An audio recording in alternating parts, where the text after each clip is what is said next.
కృతజ్ఞతలు. 2024 ఎన్నికల్లో పార్టీ సాధించిన విజయం అసామాన్యం. 93% స్ట్రైక్ రేట్, 57% పైన ఓటు షేర్తో కొత్త చరిత్రను సృష్టించాం. ఇది ముమ్మాటికి కారణం పసుపు సైనికులే, ఇక్కడుండే మీ నాయకత్వమే కారణమని మీ అందరికీ విజ్ఞప్తి చేస్తున్నాం. మీరు చేసిన పోరాటాలే నేటి అధికారం, మీ త్యాగాలే నేటి ఈ స్థానం. ఇది కాకుండా సమయానుకూలం మనం ఎప్పటికప్పుడు స్ట్రాటజీ కూడా ఆలోచించినప్పుడు జనసేన బీజేపీ పొత్తు పెట్టుకొని ఎన్డీఏ ఏర్పాటు చేసుకున్నాం. దానివల్ల కూడా ఈరోజు ఈ మహా విజయానికి దోహదం చేశాయని చెప్పి విజ్ఞప్తి చేస్తున్నా. ఏమీ ఆశించకుండా దశాబ్దాలుగా ప్రతి గ్రామంలో జెండా మోస్తున్న కార్యకర్తల వలనే మనం ఇక్కడున్నాం. నేనే కాదు, ప్రతి ఎమ్మెల్యే, ప్రతి ఎంపీ, ప్రతి మంత్రి గుర్తించుకోవాలి. 43 ఏళ్ల ప్రస్థానంలో దేశంలో ఏ పార్టీ ఎదుర్కొన్నటువంటి సంక్షోభాలు పార్టీ ఎదుర్కొన్నాం. అయితే పార్టీ పని అయిపోయిందని మాట్లాడిన వాళ్ళు వాళ్ళ పని అయిపోయింది తప్ప పార్టీ మాత్రం ఎప్పుడు ఎక్కడ తిరిగి చూడలేదు. తెలుగుదేశం జెండా రెపరెపలాడుతూనే ఉంటుంది.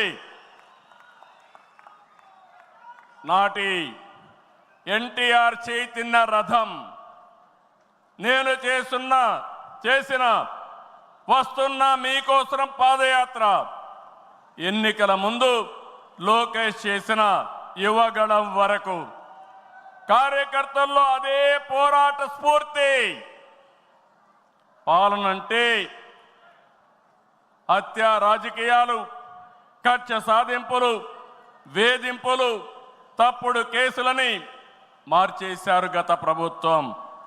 విధ్వంస పాలనతో రాష్ట్రాన్ని సర్వనాశనం చేశారు. దీన్ని ప్రశ్నించిన తెలుగుదేశం కార్యకర్తల్ని, నాయకుల్ని ప్రాణాలు తీశారు, వేటాడారు, వెంటాడారు, అక్రమ కేసులు పెట్టి అరెస్టులు చేశారు. కానీ ఒక్క వ్యక్తి కూడా ఎత్తిన జెండా దించకుండా పోరాటం చేసిన మిమ్మల్ని మనస్ఫూర్తిగా అభినందిస్తున్నా. ప్రశ్నించే వారి గొంతు నొక్కడానికి గ్రామస్థాయి నేతల గొంతులు కోశారు.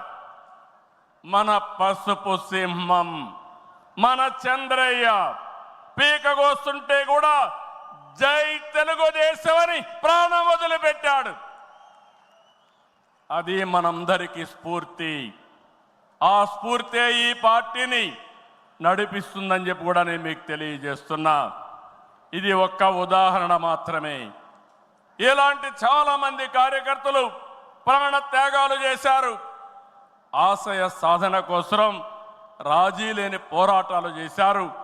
వారి స్ఫూర్తి తెలుగుదేశంలో శాశ్వతంగా ఉంటుందని చెప్పి కూడా నేను మీకు తెలియజేస్తున్నా. ఎత్తిన జెండా దించని కార్యకర్తల పోరాటాలు, త్యాగాల వల్లనే కూటమి ప్రభుత్వం అధికారంలోకి వచ్చింది. మీ త్యాగాలకు మహానాడు వేదికగా శిరస్సు వంచి మీకు పాదాభివందనం చేస్తున్నాను. ఇక్కడుండే కార్యకర్తలే కాకుండా రాష్ట్రం మొత్తం కూడా ఇదే పోరాటం చేశారు. మీ త్యాగాలు వృధా కానివ్వం. కార్యకర్తల కష్టానికి గౌరవం, గుర్తింపు ఇస్తాం, సంక్షేమం చూపిస్తాం. ఈ రాష్ట్రాన్ని దశ దిశ మార్చే కార్యక్రమాలకు శ్రీకారం చుడతాం. దేశంలో అనేక పార్టీలు ఉన్నాయి, కానీ ప్రజల జీవితాల్లో ఇంతగా ప్రభావితం చేసిన ఏకైక పార్టీ ఉందంటే అది ఒకే ఒక పార్టీ, తెలుగుదేశం పార్టీ. తెలుగు జాతి సంక్షేమం